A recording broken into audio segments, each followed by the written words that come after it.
भक्तों, सूर्य देव के अत्यंत गोपनीय और दुर्लभ मंत्र हैं, जिन मंत्रों में से आज हम आपको एक ऐसा मंत्र बताने जा रहे हैं जिस मंत्र के नियमित 108 बार जाप करने मात्र से ही सभी प्रकार के रोग और नकारात्मक ऊर्जा समाप्त होती है। शरीर में अद्भुत ऊर्जा और तेज की वृद्धि होती है, आयु, बल और आत्मविश्वास बढ़ता है और साथ ही आपको अथाह धन की प्राप्ति होती है। इतना धन आपको प्राप्त होगा कि आप संभाल भी नहीं पाओगे। इसलिए प्यारे भक्तों, इस महामंत्र का जाप अवश्य करें और इस मंत्र के फल को प्राप्त करें। यह मंत्र बहुत ही शक्तिशाली और प्रभावशाली मंत्र है। इस मंत्र का प्रभाव आपको तुरंत ही दिखाई देने लगेगा। आप जब भी इस महामंत्र का जाप करें तो इस वीडियो को अपने मोबाइल फोन पर या स्पीकर पर चला लें, ताकि आप बिना किसी विघ्न के इस महामंत्र का जाप ध्यानपूर्वक कर सकें। बस आपको इस वीडियो को अपने मोबाइल फोन पर या स्पीकर पर चलाकर अपनी दुकान, ऑफिस या घर में छोड़ देना है। ऐसा करने से भी आपको सूर्य देव की असीम कृपा प्राप्त होगी। और अगर आप सूर्य देव का आशीर्वाद प्राप्त करना चाहते हैं तो इस वीडियो को लाइक और चैनल को सब्सक्राइब जरूर कर दीजिए और कमेंट बॉक्स में जय श्री सूर्य देव अवश्य लिख दीजिए। तो चलिए भक्तों, मंत्र का जाप करना प्रारंभ करते हैं। ओम आदित्याय विद्महे प्रभाकराय धीमहि तन्नो सूर्यः प्रचोदयात्। ओम आदित्याय विद्महे प्रभाकराय धीमहि तन्नो सूर्यः प्रचोदयात्।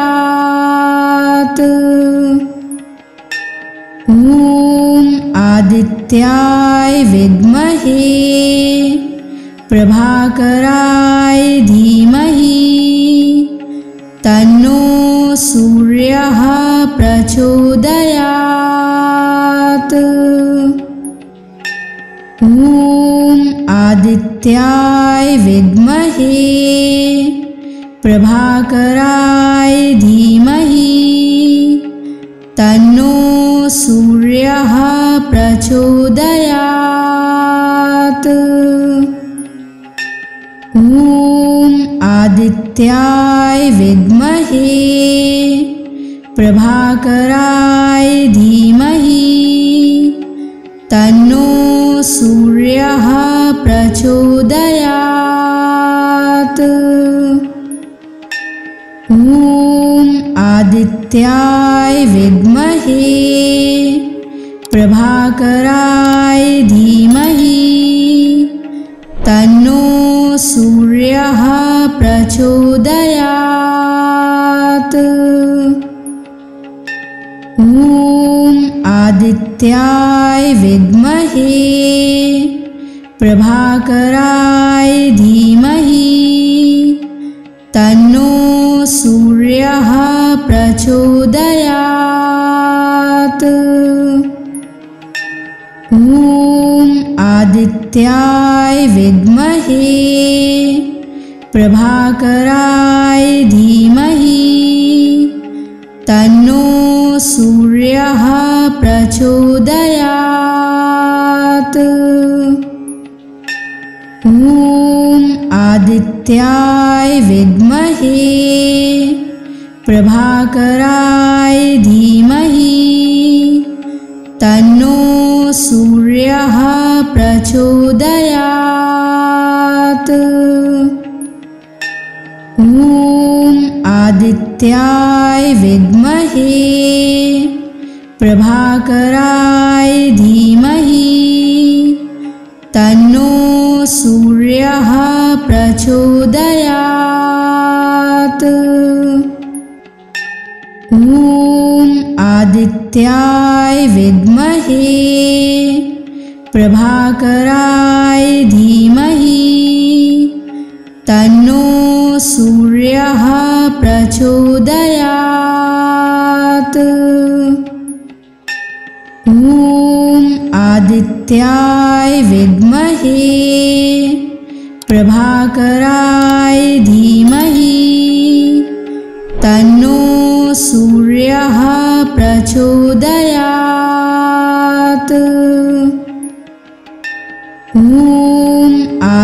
आदित्याय विद्महे प्रभाकराय धीमहि तन्नो सूर्यः प्रचोदयात्। ॐ आदित्याय विद्महे प्रभाकराय धीमहि तन्नो सूर्यः प्रचोदयात्। ॐ आदित्याय विद्महे प्रभाकराय धीमहि तन्नो सूर्यः प्रचोदयात्। ॐ आदित्याय विद्महे प्रभाकराय धीमहि तन्नो सूर्यः प्रचोदयात्।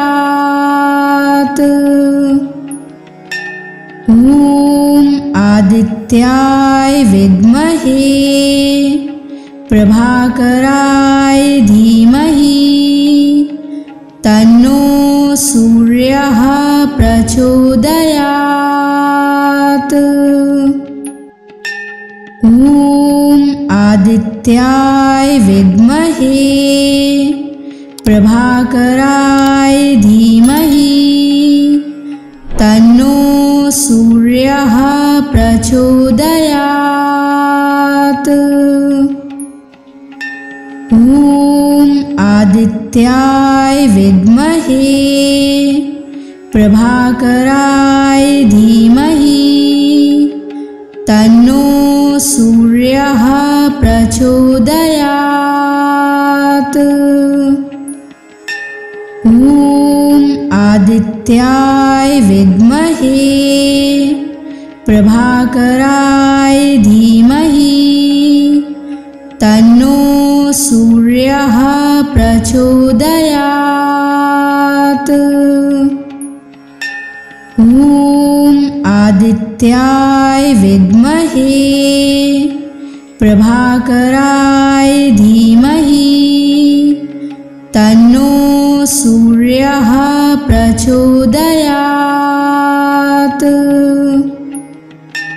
ॐ आदित्याय विद्महे प्रभाकराय धीमहि तन्नो सूर्यः प्रचोदयात्। ॐ आदित्याय विद्महे प्रभाकराय धीमहि तन्नो सूर्यः प्रचोदयात्। ॐ आदित्याय विद्महे प्रभाकराय धीमहि तन्नो सूर्यः प्रचोदयात्।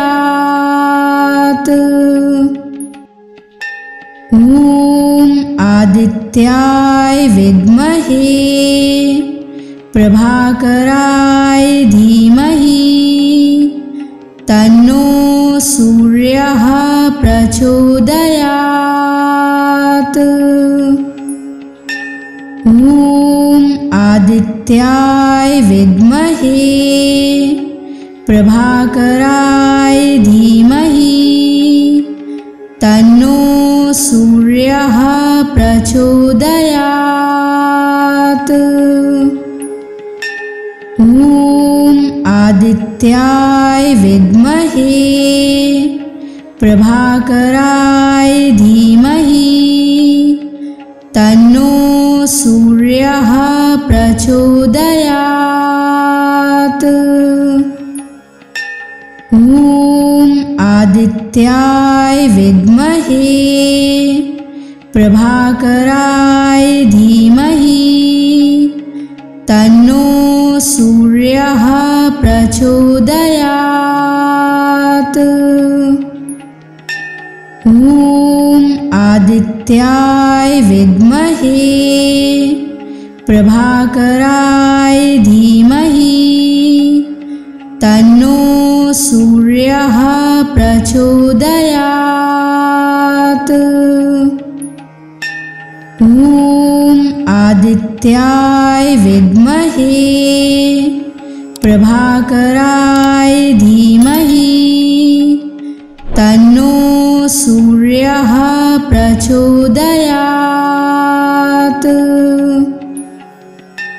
ॐ आदित्याय विद्महे प्रभाकराय धीमहि तन्नो सूर्यः प्रचोदयात्।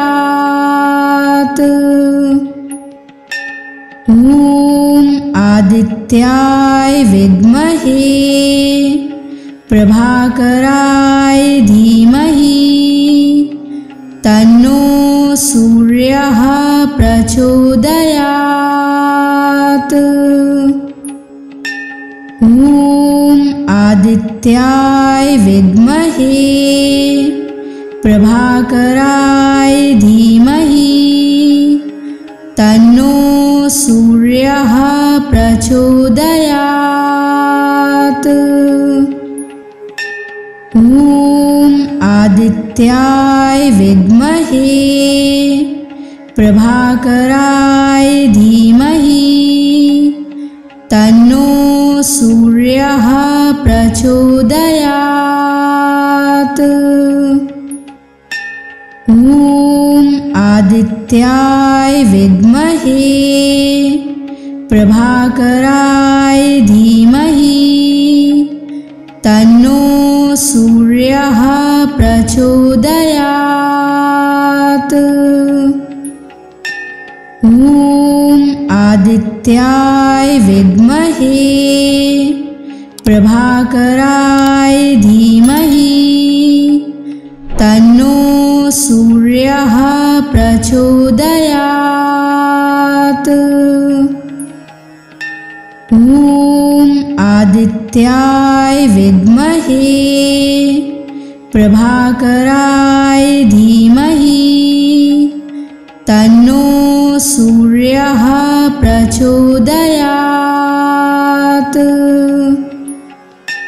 ॐ आदित्याय विद्महे प्रभाकराय धीमहि तन्नो सूर्यः प्रचोदयात्। ॐ आदित्याय विद्महे प्रभाकराय धीमहि तन्नो सूर्यः प्रचोदयात्। ॐ आदित्याय विद्महे प्रभाकराय धीमहि तन्नो सूर्यः प्रचोदयात्। ॐ आदित्याय विद्महे प्रभाकराय धीमहि तन्नो सूर्यः प्रचोदयात्। ॐ आदित्याय विद्महे प्रभाकराय धीमहि तन्नो सूर्यः प्रचोदयात्। ॐ आदित्याय विद्महे प्रभाकराय धीमहि तन्नो सूर्यः प्रचोदयात्। ॐ आदित्याय विद्महे प्रभाकराय धीमहि तन्नो सूर्यः प्रचोदयात्। ॐ आदित्याय विद्महे प्रभाकराय धीमहि तन्नो सूर्यः प्रचोदयात्। ॐ आदित्याय विद्महे प्रभाकराय धीमहि तन्नो सूर्यः प्रचोदयात्। ॐ आदित्याय विद्महे प्रभाकराय धीमहि तन्नो सूर्यः प्रचोदयात्। ॐ आदित्याय विद्महे प्रभाकराय धीमहि तन्नो सूर्यः प्रचोदयात्।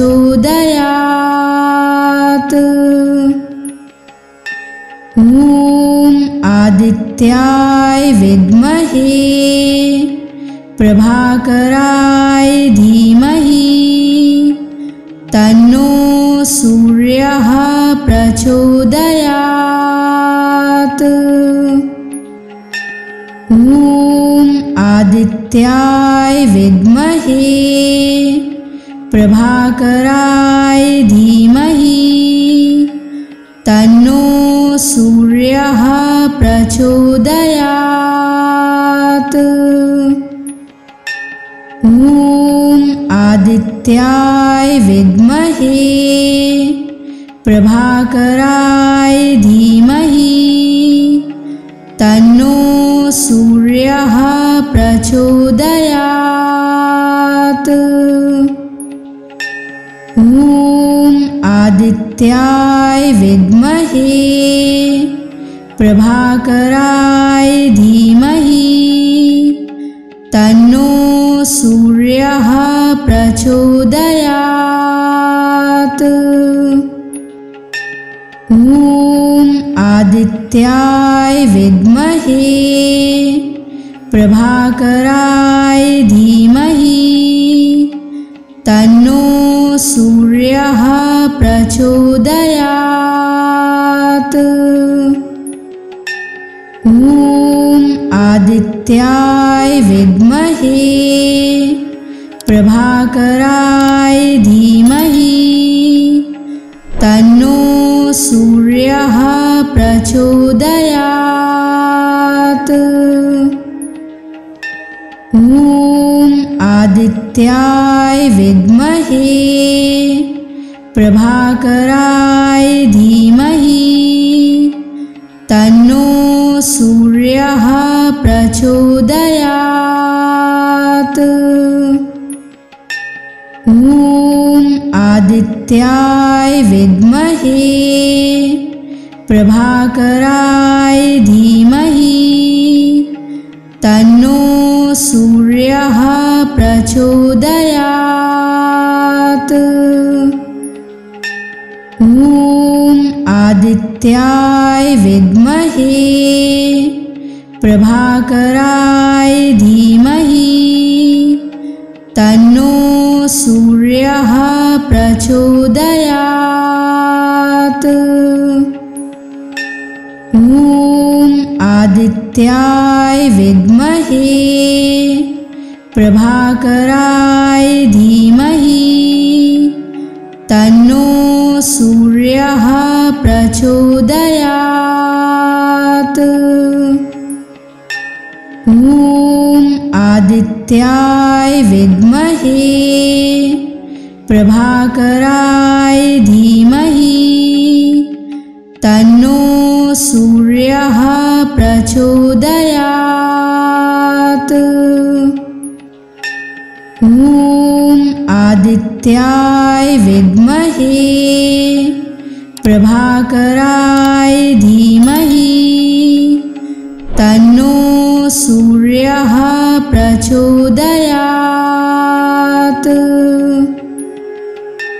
ॐ आदित्याय विद्महे प्रभाकराय धीमहि तन्नो सूर्यः प्रचोदयात्।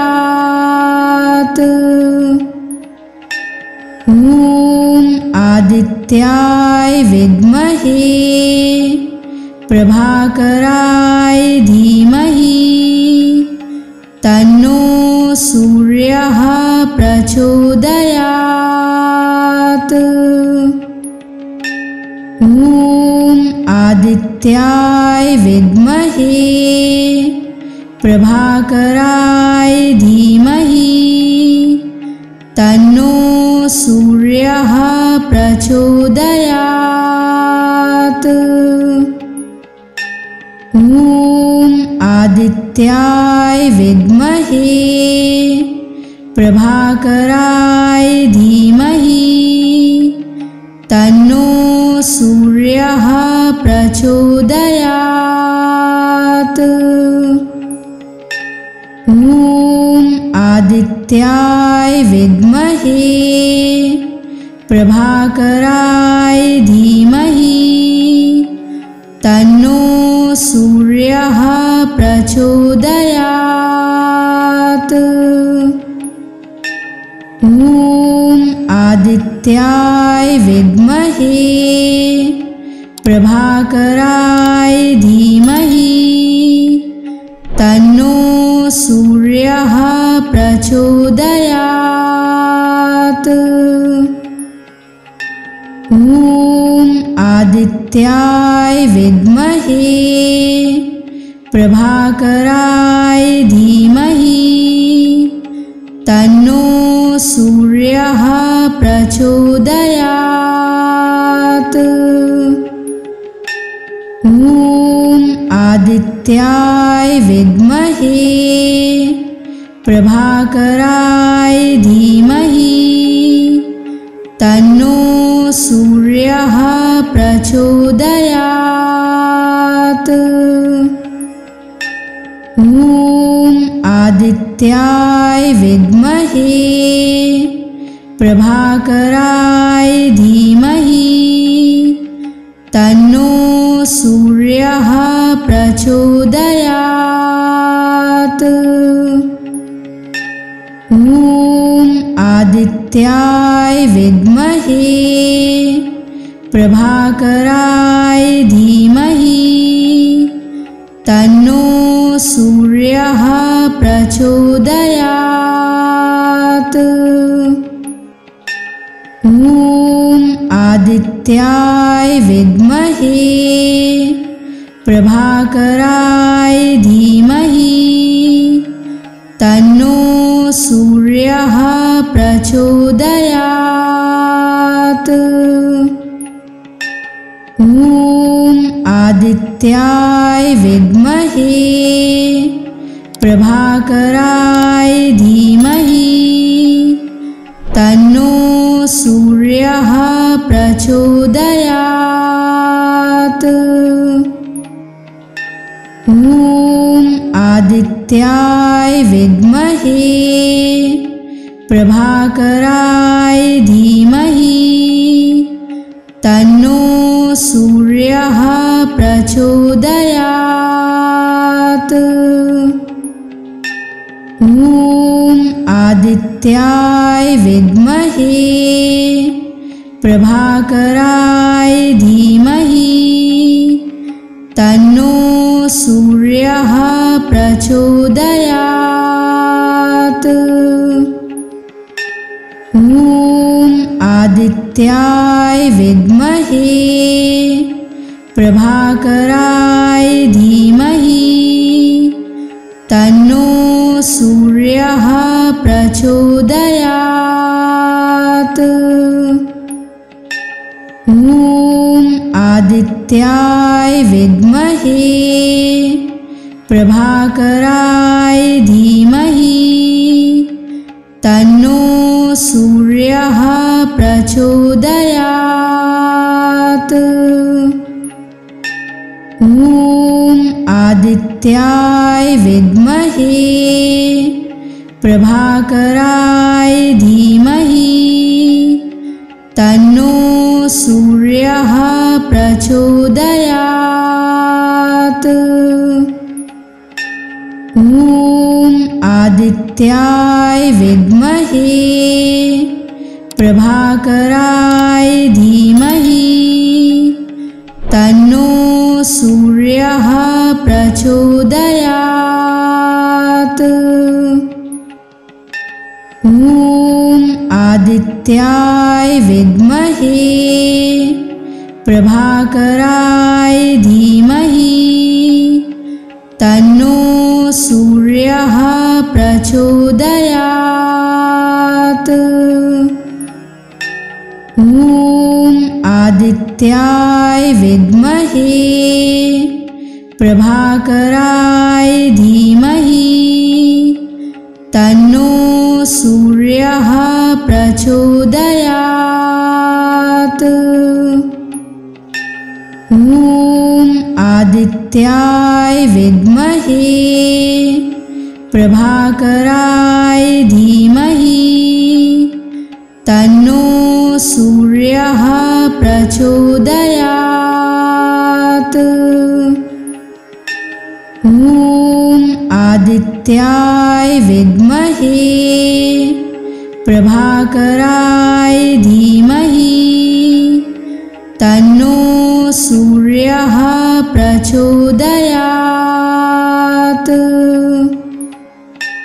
ॐ आदित्याय विद्महे प्रभाकराय धीमहि तन्नो सूर्यः प्रचोदयात्।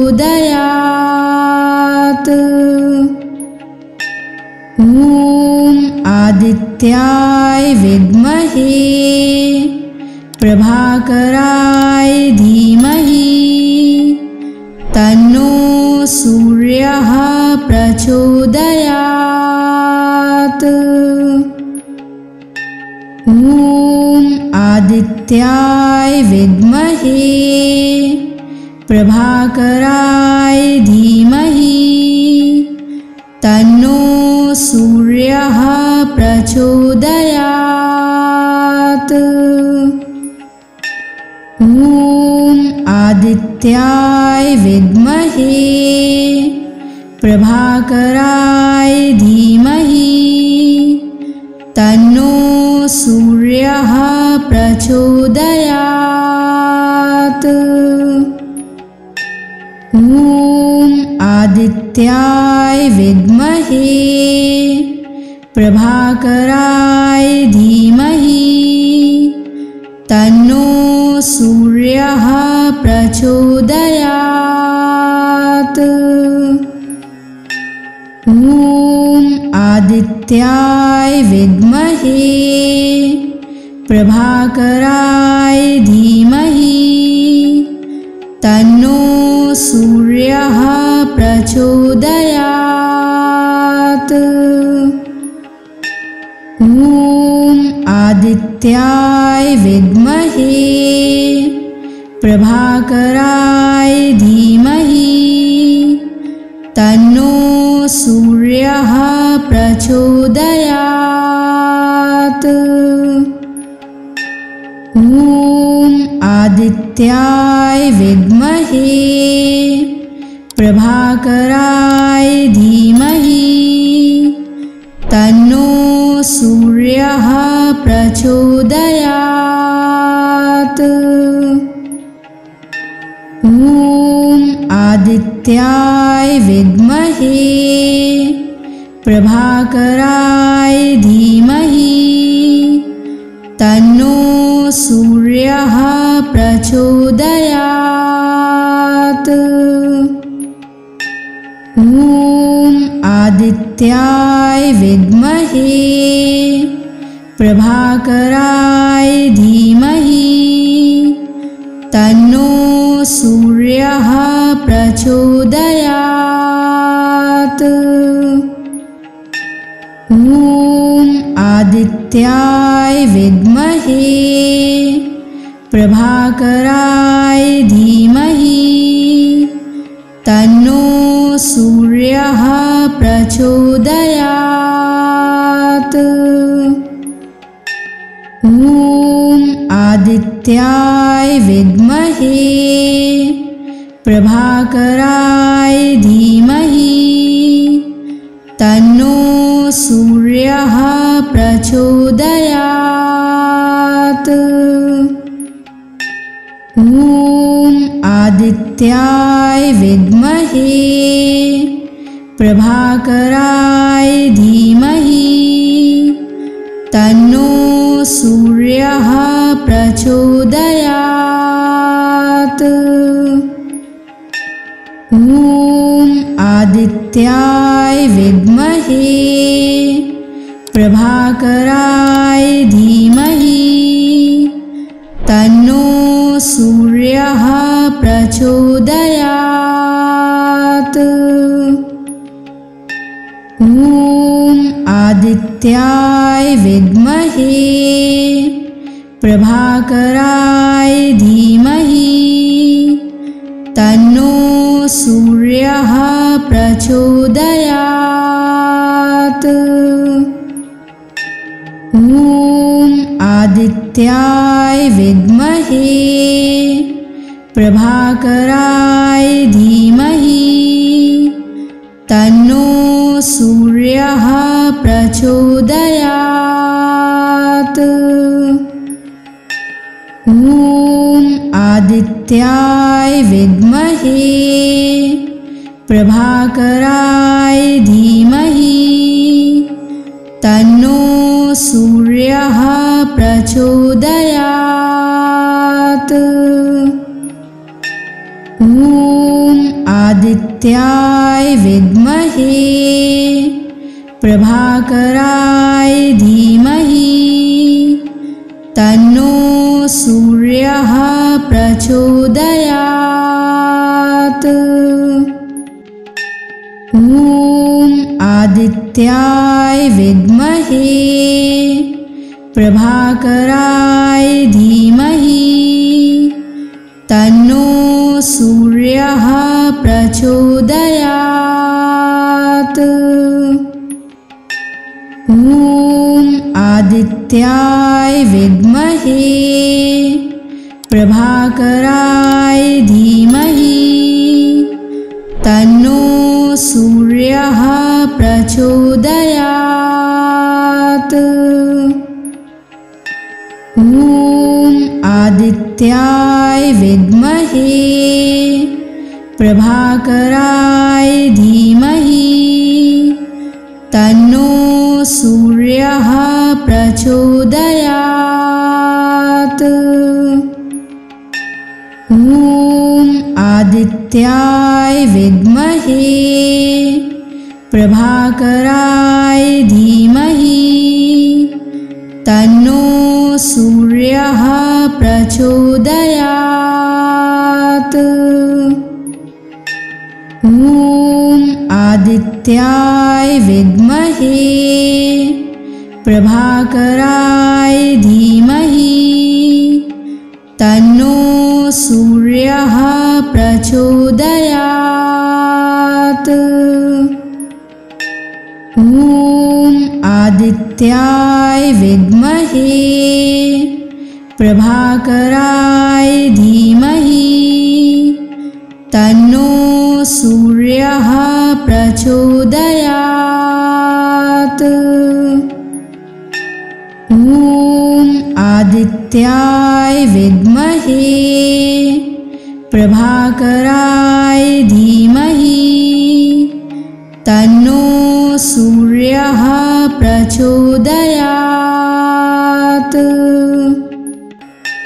ॐ आदित्याय विद्महे प्रभाकराय धीमहि तन्नो सूर्यः प्रचोदयात्।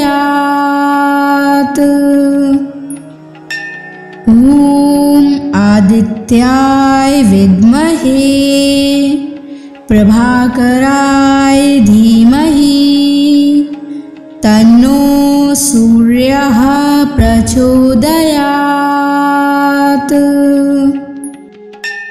ॐ आदित्याय विद्महे प्रभाकराय धीमहि तन्नो सूर्यः प्रचोदयात्। ॐ आदित्याय विद्महे प्रभाकराय धीमहि तन्नो सूर्यः प्रचोदयात्। ॐ आदित्याय विद्महे प्रभाकराय धीमहि तन्नो सूर्यः प्रचोदयात्। ॐ आदित्याय विद्महे प्रभाकराय धीमहि तन्नो सूर्यः प्रचोदयात्। ॐ आदित्याय विद्महे प्रभाकराय धीमहि तन्नो सूर्यः प्रचोदयात्। ॐ आदित्याय विद्महे प्रभाकराय धीमहि तन्नो सूर्यः प्रचोदयात्। ॐ आदित्याय विद्महे प्रभाकराय धीमहि तन्नो सूर्यः प्रचोदयात्। ॐ आदित्याय विद्महे प्रभाकराय धीमहि तन्नो सूर्यः प्रचोदयात्। ॐ आदित्याय विद्महे प्रभाकराय धीमहि तन्नो सूर्यः प्रचोदयात्। ॐ आदित्याय विद्महे प्रभाकराय धीमहि तन्नो सूर्यः प्रचोदयात्। ॐ आदित्याय विद्महे प्रभाकराय धीमहि तन्नो सूर्यः प्रचोदयात्। ॐ आदित्याय विद्महे प्रभाकराय धीमहि तन्नो सूर्यः प्रचोदयात्। ॐ आदित्याय विद्महे प्रभाकराय धीमहि तन्नो सूर्यः प्रचोदयात्। ॐ आदित्याय विद्महे प्रभाकराय धीमहि तन्नो सूर्यः प्रचोदयात्। ॐ आदित्याय विद्महे प्रभाकराय धीमहि तन्नो सूर्यः प्रचोदयात्। ॐ आदित्याय विद्महे प्रभाकराय धीमहि तन्नो सूर्यः प्रचोदयात्। ॐ आदित्याय विद्महे प्रभाकराय धीमहि तन्नो सूर्यः प्रचोदयात्।